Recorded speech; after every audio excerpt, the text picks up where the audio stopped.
Welcome back to another episode of the Ian Fritts Show. We have week 2 picks and predictions. Let's get into it.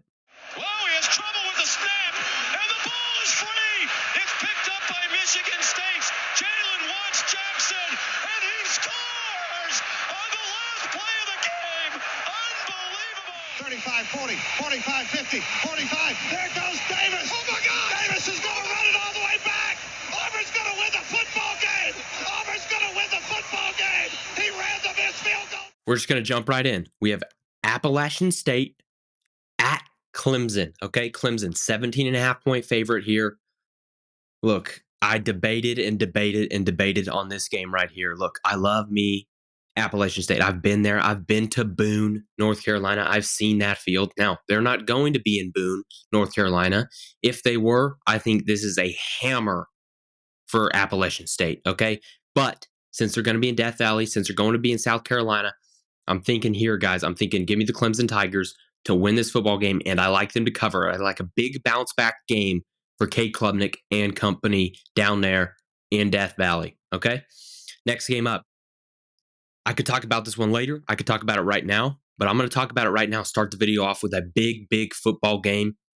Tennessee at NC State. Now, it says at NC State here. It is played in Charlotte.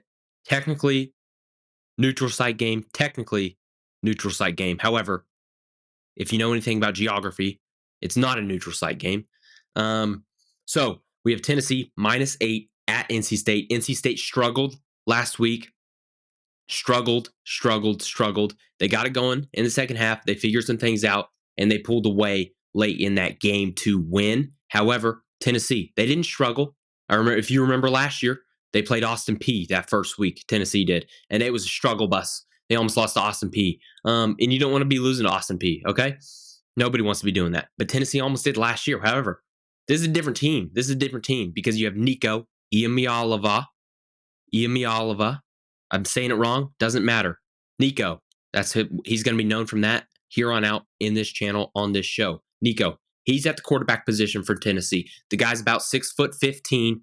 He is skinny. He can run. He can throw. He can do it all. And he's got a cool last name that I can't pronounce. -8 at NC State. On the road, technically, who knows? It's going to be played in Carolina Panther Stadium. I'm not sure who that gives the edge to. Probably Tennessee. I like Tennessee to travel to this game. I like their fans to be better than the NC State fans. So I think in this game, look, you have that big defensive line for Tennessee going up against NC State. They struggled offensively last week.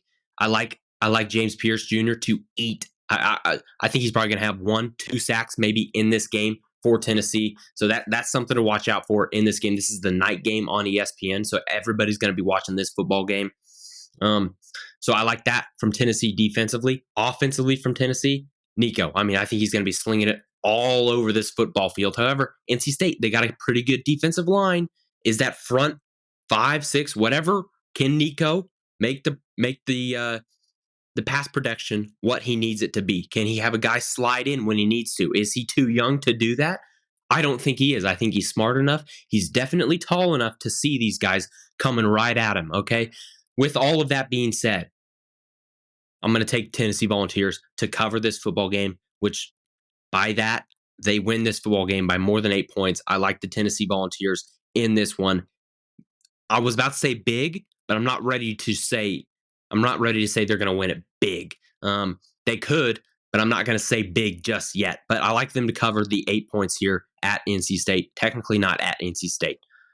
Georgia Tech -3 at Syracuse. Okay, Syracuse. If you didn't hear it, Fran Brown, head coach Syracuse, he said he should write Ryan Day a thank you letter for giving them Kyle McCord in the transfer portal. He said he's great quarterback. He had a great weekend last week, so the Qs are not to be messed with. Now, Georgia Tech failed to cover last weekend against Georgia Southern. Now, everybody remembers week 1, they took down then number 10, Florida State. Now, we've come to find out that Florida State is absolute garbage at football this year, so I'm not sure how impressive that win is for the Georgia Tech Yellow Jackets. Now, I'm not saying that wasn't a big time win for Georgia Tech. It was. However, Boston College just went to Tallahassee last night and beat them by 14 points. Okay, so in retrospect, the win for Georgia Tech was a little worse than the win for Boston College. Yet Georgia Tech here is in the number 23 in the AP poll. Boston College nowhere to be found. Boston College probably a better team than Georgia Tech. What I'm saying is this -3. I'm not sure where they're coming up with this -3 for Georgia Tech Yellow Jackets because the Qs they're coming. Kyle McCord, he's not the world beater at quarterback or anything, but he's good enough to get a football game won, especially in that dome they play over there in Syracuse. Okay, I'm not a big fan of that dome, but they play in it and they win football games there. Syracuse, I like Syracuse in this game, guys. I like Syracuse. They're giving me 3 points. I'm taking Syracuse +3. And I also like them to win this game outright. I like them to beat the Yellow Jackets outright. Look, I still think Georgia Tech could end up having a pretty good season here. However, they do not win this game. Syracuse +3. They're getting it done. All right. Next game. Jacksonville State at Louisville. -28 for Louisville. Louisville. Look, I was debating this game. Jacksonville State. For those of you that don't know, this is not located in Florida. I will leave it to you to figure out where it's located at. I know where it's located at, Alabama. It's not in Florida. So, with that being said, do I like them to cover against Louisville? The answer, the answer to that is yes, I do. Now, here's why. Here's why. 28 points. 28 points. That's a lot, a lot. That's 4 touchdowns, guys. 4 touchdowns. And plus, if they win by 28, it's a push. So all's well that ends well. If they end up winning by 4 touchdowns, they have to win by more than 4 touchdowns. More than 4 scores, they have to win by. Jacksonville State's not some sorry team. They're not some Austin P, okay? They're not a bad football team by any means. And with all of that being Louisville, I don't love what they have. I don't love what they have. Now, they could be looking forward to their game against Notre Dame here in 3-4 weeks. Now, are they looking that far ahead? Possibly not. However, I don't put it past Louisville to look that far ahead. And I don't love what they got offensively. I think they're an overrated football team. I don't think they should be ranked. And if you pay attention to the what if poll, they're not ranked. So, with all that, Jacksonville State, we're going to take them to win this football game, upset Louisville by 28 points. Look, this is a long shot, but you got to call your shots in this college football world, okay? Jacksonville State's going to take down Louisville in Louisville, okay? Give me Jacksonville State to win and cover this football game. Yeah, big time game, big time game. A lot of you aren't going to be watching that Jacksonville State Louisville game. You probably should tune in, sit on your couch, because it's going to be one of the biggest upsets this year. Calling it right now. Okay, Iowa State at Iowa, -2.5. This is strictly home field advantage. If it was played at a neutral site game, which it shouldn't be, I like that they're playing it at Iowa. It'd be a toss up. It basically is a toss up at -2.5 right now, anyways. Look, Cade McNamara, he played much better in the second half last week than he did in the first half. Clearly, they put up 35 more points than they did in the first half. So you can't play worse and put up a lot more points. That's just not how it works, especially for Cade McNamara and that Iowa Hawkeye offense that is abysmal. They're abysmal. Iowa State. Look, Rocco Becht, he might be the best quarterback in his recruiting class, which nobody would have said that when he was recruited because he was like the 65th ranked quarterback in that recruiting class. Okay. However, he's a good football player. Iowa State's got a really good head coach in Matt Campbell. Iowa State kind of does this. They kind of do this ebb and flow, up and down, up and down. And this is an up year for Iowa State. This is an up year for Iowa State. Iowa, this is just a regular year for Iowa, okay? Just a regular year for Iowa. Who do I have winning the game? Who do I have covering the spread? We have Iowa covering the 2.5. Look, this is strictly based on their defense. I think they lock down Rocco Becht at home, and I think they win in like a 15-12 type of football game. That's not my score prediction. However, I think they win 15-12, something like that, 16-13, around there. That's what I think this game is going to be. I don't have the under pulled up in front of me currently, but whatever it is, I'm taking the under in that football game. Iowa under, bet it all year long because it's probably going to happen. So we're going to take the Iowa Hawkeyes to win that football game against Iowa State. Okay. Now, Nau at Arizona. Some of you don't even know what Nau is if you're listening on the podcast. Nau is Northern Arizona Lumberjacks. Okay.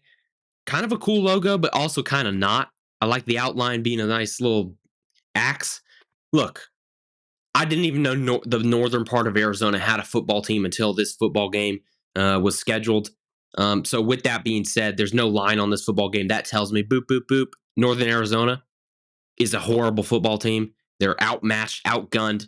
Ted McMillan, he had 300 receiving yards last week for Arizona. He might have 550 this week against Northern Arizona if he plays the entire game, which he probably won't. But I still expect over 100 receiving yards for Tetero McMillan. So with that being said, look, this if anybody picks Northern Arizona to win this football game, they don't know anything, and they don't even know anything about Northern Arizona. If anybody says they know anything about Northern Arizona University, they know nothing. Okay, unless they went there. I'm talking strictly football team. They know nothing about that football team. So give me Arizona to win this football game big, 150-0 probably. Kansas at Illinois.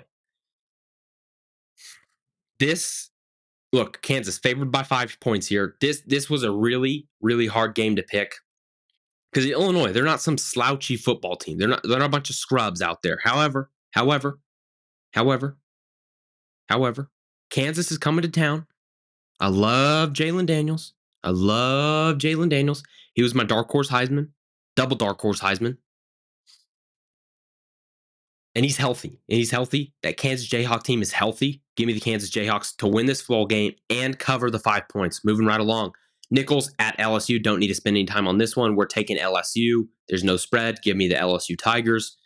Kansas State minus 10 at the Tulane Green Wave. Now, Willie Fritts, no longer the head coach at Tulane. He is at Houston now. New head coach in there. New head coach in there for the Green Wave. Also, side note, I love the Green Wave logo. It is really cool. It's like kind of an old school logo. If they came up with this logo today, people would be like, "What is this piece of garbage?" It's not hip. It's not cool. It's not new and fun, but it's old and fun. I love that logo from Tulane. Probably a top 2 to 3, 4, 5 logo in all of college football. That's my opinion, which is the correct one. Kansas State minus 10 on the road. When I was looking at this football game, I was thinking, hey, what's the spread going to be? Probably 7.5, 8. It was 10, and that's all I need to know. Although I love Avery Johnson and his flowing locks, I expect Tulane to cover, not win. I expect Kansas State to win this football game, but give me the Tulane Green Wave to cover this football game. I like them at home. Yeah, all day, every day. Okay, I'm going to take a sip before I get into this one. It's a nice looking mug there, right? Yes. Nobody answered, but I know you answered at home. Okay, Arkansas Razorbacks, Woo Pig Suey against Oklahoma State. Go Pokes, or don't. Minus 7.5 at home in Stillwater. We will not be there for this game. I know some people were wondering, hey, Ian, are you going to be going to that Arkansas Oklahoma State game? It's one of the biggest games of the weekend. Will you be there? No, we won't be there, unfortunately. However, we will be watching. We will be watching this football game. Look, Taylor Green, Arkansas quarterback. He looked like a magician out there. Now, granted, they were playing some School of the Blind last weekend, which if you're playing a School of the Blind and you don't look like a magician, I'm not sure what you're doing. But he looked really good. He looked really good. Transferred from Boise State. He's a good football player. He's a really good football player. But he's going up against a bunch of 25-year-olds in Oklahoma State's defense. Basically, every player on that entire football team is 55 years old. That's some experience. Taylor Green doesn't have a lot of experience, especially not at this level of college football that he's in right now. Now, he played against a bunch of blind people last week. Now he's going up against a bunch of people with eyesight and a lot of experience.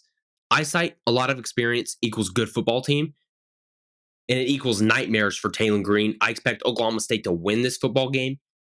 Now, I don't expect them to win it big, but I expect them to win and cover the football game. Oklahoma State, I picked them last week. I'm picking them again this week. I expect Ollie Gordon to have a field day, probably 200 plus rushing yards for Ollie Gordon the third. I love Oklahoma State in this football game. Give them to me all day long, baby. Next game, we're just heading south down the road to Norman, Oklahoma. We have Houston at Oklahoma, minus 28 for the Sooners. When it gets up 28, 30 points, that's usually when I start, especially when it's a Power 4 team, playing a Power 4 team. That's when I start, whoa. Are we going to take the points here with the underdog? Because 28 points is a lot of, it's 4 touchdowns, guys, especially for two Power 4 teams. Two Power 4 teams, 28 points. I mean, you really have to step on their throats. Really have to put them down, okay? And I expect Oklahoma to do this. Not offensively. I don't expect them to do it offensively, but defensively, they forced 6 turnovers last week against Temple. Now, Temple might have one of the worst offenses in all of college football. We'll see at the end of the year. They will. Houston, they had one of the worst offensives last week. So they're playing a much better defense in Oklahoma this week. Oklahoma could force another 6 turnovers this week. Would not surprise me at all. With all of that being said, I like Oklahoma to cover this football game barely, probably by 31, 32 points, something like that. Probably a 40-10 game. Somewhere around there is what I'm looking for in this football game from the Sooners. I like Jackson Arnold. I want him to throw it down the field a little more. And I expect him to do that. He said on the Paul Feinbaum show today that the playbook's going to open up a little bit. And if you're an Oklahoma fan, you like to hear that. You like, hey, playbook opening up. Yeah. Let's get off that first page of the playbook and let's get into some fun stuff here, throwing the ball down the field. But defense is going to shine for OU in this football game. Next game, we already talked about. I'm taking Tennessee at NC State. The next one up, Utah State at Southern California. USC is their other name, if you will. Minus 28.5. Look, they have to score more than 4 touchdowns. I think this is a kind of a retreat game for USC, if you will. This is a classic game where they're coming off a huge win, neutral site, big game, prime time. Everybody's hyping USC. They've vaulted up 15 spots in the AP poll. I mean, they launched up this AP poll. Everybody's hyping them up. Utah State. This is a clear take the underdog in this game. Take the underdog in this game all day, every day. This screams Utah State cover. And when it screams Utah State cover from the gut, you go with the gut. Now, a lot of times we go with the gut even when it doesn't scream from the gut. That doesn't matter. Go with the gut always and forever. That's the motto here at the Ian Fritts Show. Look, we have the Vipers playing the Hurricanes here. We're taking the Hurricanes. No spread in this game. That's Florida A&M. If you don't know what that logo is, Florida A&M. Really cool logo. But this is not going to be fun for Florida A&M, except probably for their paychecks. They're probably getting paid a lot to go play Miami this weekend. So good for them, I guess. Next game up, Baylor at Utah, minus 14. Look, they're playing it at Utah. I mean, this is clear cut Utah. Cam Rising, he's going to throw for 400 yards in this football game. Probably not, but I like him to have a really good football game. He threw 12 passes last weekend. Half of them were touchdowns. If you do the math there, that's a lot of touchdowns and not a lot of passes. So give me the Utah Utes, whatever Ute is. I like them to win. Also, this is a home game. Give me the Utah Utes to win this football game. And if I'm correct in this football game, this is both of these teams are now in the Big 12. However, this is not a Big 12 matchup. It's not a conference game. So either one of these teams, if they lose this game, they're still alive for the Big 12 race. Still alive. Moving right along. Going to take a sip before we go into possibly the biggest game of the weekend. Possibly it is the biggest game of the weekend. Texas Longhorns at the Michigan Wolverines. Side note, Longhorn Wolverine matchup, one of the best mascot matchups ever. Also, one of the best helmet matchups ever. 2 story programs, 2 blue bloods going at it at 11 a.m. Yeah, you heard that correctly. The best game of the weekend, biggest game of the weekend is going down at 11 a.m. Not sure how that happened, but it is. It's happening, and there's nothing you can do about it. So let's get into a little bit of what's going to happen in this football game. Look, I called it last weekend. I said Michigan's going to be in for a dogfight against Fresno State. Now, they ended up winning by 20 points, but that was thanks to their defense getting a defensive touchdown. Okay, that offense was sluggish. That offense was slow. And with what we saw from Texas Longhorns last weekend, their defense, it didn't look like they skipped a beat at all from last year. It honestly looked like they got a little bit better, especially on that back end in the defensive back category. They looked really, really good. Now, you're saying, Ian, weren't they playing like some nobody? They weren't playing a nobody, but they were playing a lesser football team, Mountain West football team, Colorado State Rams. And look, I was wrong in that football game. I thought Colorado State was going to be able to put up some points. Now, I like Colorado State's offense a little more than whatever Michigan was given to us last week. Now, they have a whole week to figure something out. The crowd in Ann Arbor is going to be fired up. Connor Stallion's probably going to be in attendance in this football game. They're probably going to give him a standing ovation. That's what I've heard. It's not confirmed or anything, but I've heard it from many sources. Um, Look, Quinn Ewers, he has a tendency in big games to kind of disappear, kind of duck down a little bit. He kind of fades off into the distance. Okay. OU last year had a couple turnovers. Washington last year, he didn't come alive until that last drive. Alabama, he played good. He played good against Alabama last year. I'll have to give him credit for that. However, this is the best defense he will ever face in his college career. I have no qualms in saying that. I think this is a better defense than the Georgia Bulldogs. Well, they're both right up there. This is going to be one of the best defenses he's ever faced, the best up until this point. Will Johnson, Mason Graham, two of the best college football players on that Michigan defensive side of the ball. Can they get to Quinn? Okay. That's going to be the key in this football game. If Michigan can pressure Quinn Ewers, I like him to throw a couple balls up in the air, a couple dying ducks, and I like Will Johnson and company to go grab those and possibly take them to the house for a defensive touchdown. That's the only way I see Michigan winning this football game is if they have multiple defensive touchdowns, multiple defensive scores, and maybe not scores per se, but if they turn it over while Texas is on their own 15-yard line, and convert into a field goal or touchdown, something like that. Something where the offense for Michigan does not have to drive the length of the football field the entire football game. Okay. That's what I'm looking for if you're a Michigan fan. If your defense can stop Texas repeatedly and give your offense good situations, a lot of turnovers, a lot of 3-and-outs, a lot of no yards for Texas is basically what you're looking. You're looking for a defensive masterclass if you're a Michigan Wolverine fan. That's the only way you can win this football game. That's the only way it's going to happen. Okay.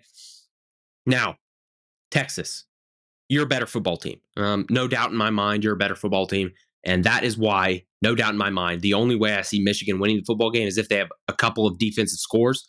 I just don't see that happening. The likelihood of that happening is so slim that it's got to be Texas. It has to be Texas. And if it's not, then hordes down. Okay. If it's not, it's their fault. But if it does happen, congrats to Michigan. This is a really, really big, really, I can't understate how big this win is for your team this year. Big time win for Michigan if they get it done, but they won't. Texas -7. I like that a lot. Missouri -34.5. Yeah, sure. The Buffalo Bulls, I'm not super high on them this year. I don't think anybody is. A lot of people don't even know that's a football team. It is. Bowling Green, Penn State. Look, this is Penn State -34.5 all day, every day. Drew Alar, watch out. This could be 5 touchdowns for him this week. Boise State at Oregon -19. I didn't love what I saw from Oregon last week. I love Oregon this year. I said Dylan Gabriel is going to be the Heisman. I said Oregon's going to win the national championship. I'm not backing off on that just yet. Just yet, it could happen. But what I am going to do is I'm going to take Boise State in this football game. They have a running back there, Gene T. John T, something like that. He ran for about 150 yards last week, 250 yards, excuse me, and 6 touchdowns with about a quarter and a half left in that football game. I like them to run all over Oregon. They're not going to win, but they will cover this 19 points, okay? Middle Tennessee at Ole Miss. It's Ole Miss -41 all day, every day. Notre Dame -28.5. Sure, yeah, I like that. USF at Alabama, -31 for Alabama. They're going to score a million points in this football game. A million points. Okay. I already talked about Texas, Michigan. Give me Texas.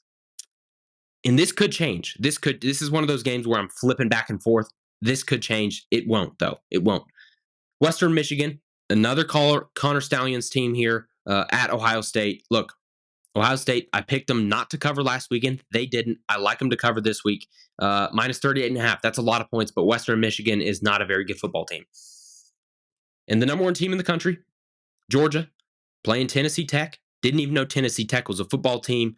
So give me the Georgia Bulldogs to win this football game. There's no spread. Obviously means Tennessee Tech's not a very good football team. Now, that's it. That's all the picks.